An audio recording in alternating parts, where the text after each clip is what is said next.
O espectro eletromagnético é o conjunto de todas as frequências de radiação eletromagnética, que vão desde ondas de rádio com comprimentos de onda longos e baixa frequência, até raios gamas com comprimento de ondas muito curtos e alta frequência. Esse espectro abrange diferentes tipos de radiação, como ondas de rádio, usadas em telecomunicações como rádio e TV, micro-ondas, aplicado em redes Wi-Fi e fornos de micro-ondas, infravermelho, utilizado em controles remotos e sensores de calor, luz visível, a faixa que pode ser percebida pelos olhos humanos responsável pelas cores, ultravioleta, radiação emitida pelo sol, que pode causar danos às peles, raio-x, usado em exames médicos para visualizar estruturas internas do corpo, raios gamas, radiação de alta energia aplicada em tratamentos de câncer.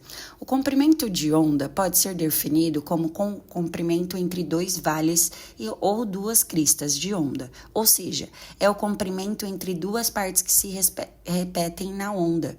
Só lembrando que os vales são as partes mais baixas da onda e as cristas mais altas. Já a frequência é a quantidade de pulso por segundos que uma onda possui. A frequência é medida em hertz, que significa quantidade por segundo. Esses dois conceitos têm uma relação muito próxima, já que a frequência multiplicada pelo comprimento de onda resulta na velocidade da onda em questão e no meio que se propaga. Porém, se essa luz estiver se propagando no vácuo, ao fazer essa multiplicação, será obtida a velocidade da luz no vácuo, já bem conhecida. O espectro eletromagnético é fundamental para várias tecnologias e também para a compreensão de fenômenos naturais, uma vez que a radiação eletromagnética se propaga pelo vácuo e interage com a matéria de diferentes formas. Em 8 de novembro de 1895, Wilhelm Conrad Roentgen, procurando detectar a radiação eletromagnética de alta frequência, prevista por Heinrich Hertz, repetiu o experimento de Joseph John Thomson em seu laboratório. Na Universidade de Würzburgo, Alemanha, com um tubo de Crookes, Roentgen tentou observar um estranho fenômeno descrito pelo físico Philip Leonard. Os raios catódicos que escapavam do tubo termiônico iluminavam uma superfície a uma certa distância do tubo, que tinha recebido uma camada de material fosforescente. Após embalar o tubo com uma caixa de papelão preto, ligar o instrumento e apagar as luzes de seu laboratório, observou algo notável. Uma placa no fundo da sala, que continha tetracioanoplatinato de bário. Um material fosforescente em uma das faces se iluminou. Isso acontecia mesmo se a superfície da placa estivesse virada ao contrário. Roentgen assim descreve algumas propriedades da radiação que acabara de descobrir. Ela produzia luminescência em certos materiais fluorescentes. Sensibilizava chapas fotográficas, mas em si era invisível ao olho humano. Não parecia sofrer refração, nem reflexão, nem polarização. Não se tratava de luz. Por ser invisível, e atravessar grandes espessuras de madeira ou papel. Não era igual aos raios catódicos, não sofria desvio com ímãs, e tinha poder de penetração muito superior, nem aos raios ultravioleta ou infravermelho, pelo seu poder de penetração. Com base nessas observações, Roentgen chegou à conclusão de que se tratava de um novo tipo de raio invisível, com poder de penetração ainda desconhecido, capaz de atravessar materiais opacos à luz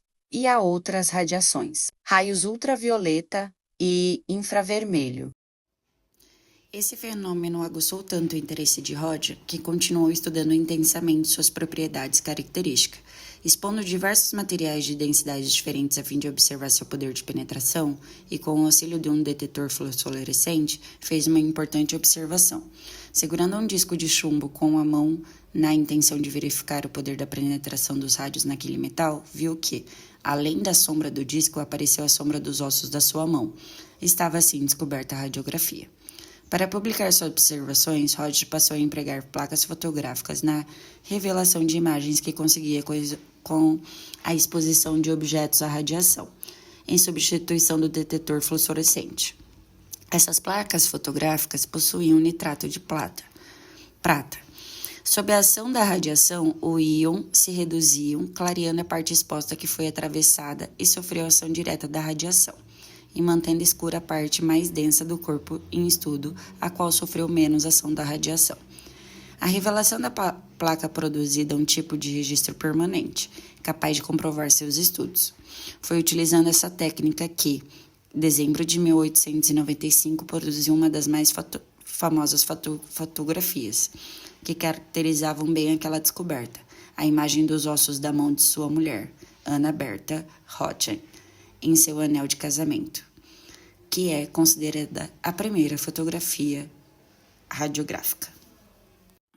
Hoje sabe-se que o raio-x são radiações eletromagnéticas de alta energia oriundas de transações eletrônicas de níveis e subníveis mais internos no átomo, podendo ser dois tipos, por interações nucleares ou por friamento.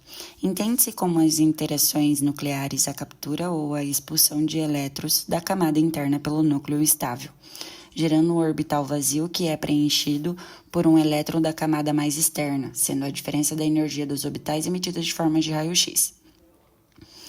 Os raios-x de friamento são produzidos por interações de partículas carregadas, preferencialmente elétrons, com um campo elétrico de núcleo ou com a eletrosfera de átomos de elevado número atômico. Com choque, há redução de energia cinética e mudança de direção.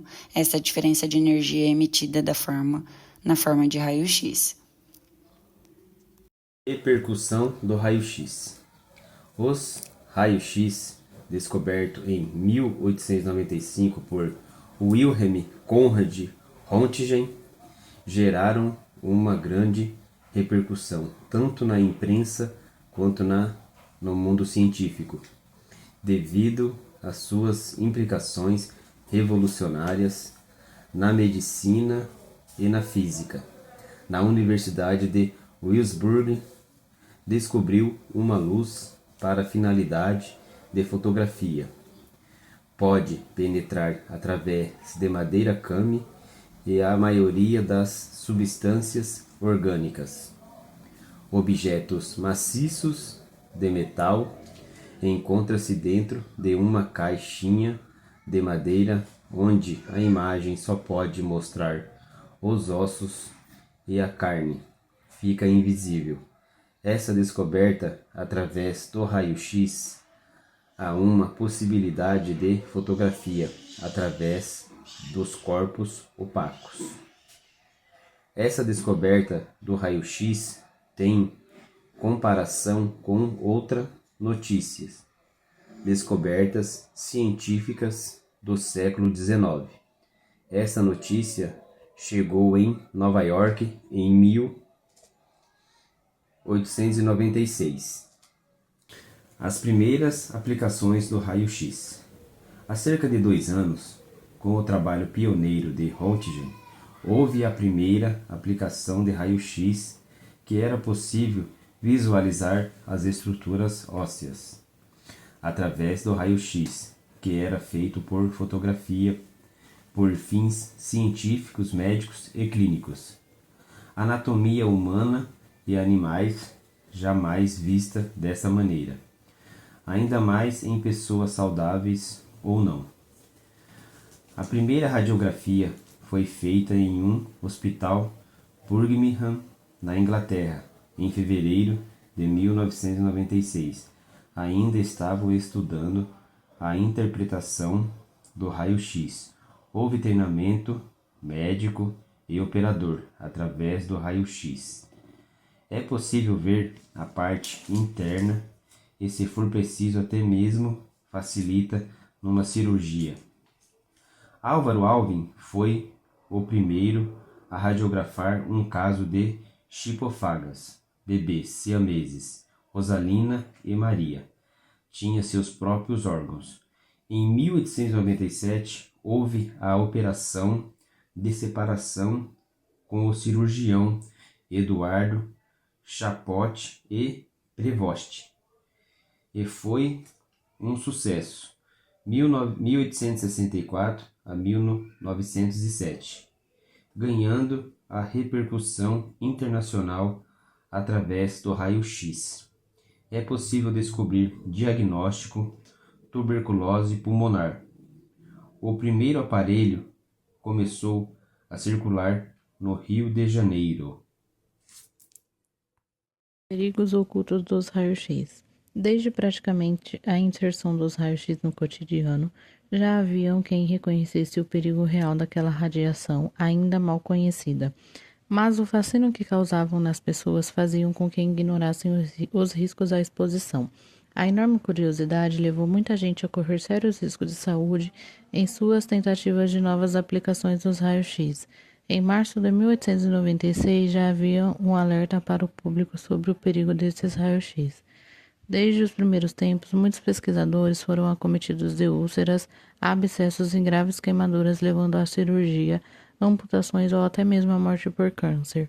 Os aparelhos de raio-x no final do século XIX e início do século XX emitiam enormes doses de radiação sem controle.